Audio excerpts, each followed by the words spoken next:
మళ్ళీ ఇక టీం కూడా రాలేదు. ఎట్లా రాజు రమ్మన్నారు బయట రాజు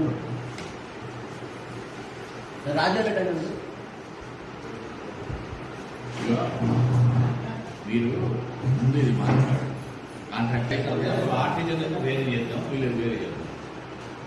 అది మీరు చేయం తీసుకున్నాం అది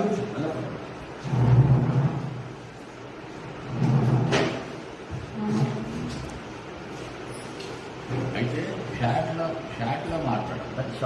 నేను మాట్లాడాను, మీరే మాట్లాడాలి, ఇద్దరు మాట్లాడాలి. నేను 15 నుంచి కాంట్రాక్ట్ కార్మికులు ఎవరైతే మిగిలిపోయి ఉన్నారో ఆ కాంట్రాక్ట్ కార్మికులు ఆర్టీజన్ తెలంగాణ విద్యుత్ సంస్థలో ఉన్నటువంటి 20,000 మంది ఆర్టిజన్ కార్మిక సోదరులు రేపు 20 తారీఖు ఫిబ్రవరిన 2025న చలో విద్యుత్ సోద కార్యక్రమానికి జయప్రదం చేయాలని, దాన్ని మన హక్కుల సాధనపై మీరందరూ కదం తొక్కి కదిలి రావాలని, ఇటు మేనేజ్మెంట్ కానీ ఇటు గవర్నమెంట్ కానీ ఇటు మరి అందరూ కూడా దీని మీద స్పందించి ఏదైతే ఆర్టిజన్ కార్మికులు మరి చనిపోతున్నారో రిటైర్డ్ అవుతున్నారో వారి కుటుంబాలకి న్యాయం చేయాలని, వారందరికీ మరి మంచి జరగాలని, ఆ విషయం మీద మీరందరూ కదిలి రావాలని చెప్పి మరి తెలంగాణ విద్యుత్ సంస్థలో ఉన్నటువంటి 20,000 మంది ఆర్టిజన్లందరికీ కూడా యూనియన్లకి అతీతంగా కదిలి రావాలని పిలుపునిస్తున్నాం. Thank you.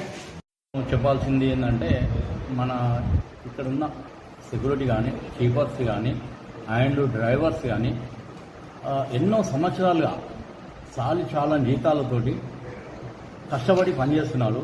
వాళ్ళకి ఎలాంటి గుర్తింపు లేదు. కాంట్రాక్టర్లు మోసం చేస్తున్నారు అండ్ ఈఎస్ఐపిఎఫ్ సరిగ్గా కట్టట్లేదు. మీదికెళ్ళి వాళ్ళను హరాస్మెంట్ చేస్తున్నారు. ఎన్నో కొత్త ఆఫీసులు ఓపెన్ అవుతున్నాయి, అక్కడ మ్యాన్ పవర్ పెరగడం లేదు. ఉన్న మ్యాన్ పవర్ తోటే అడ్జస్ట్మెంట్ చేస్తున్నారు కాంట్రాక్టర్లు. ఏమో దోపిడీ తీసుకుంటున్నారు. కాబట్టి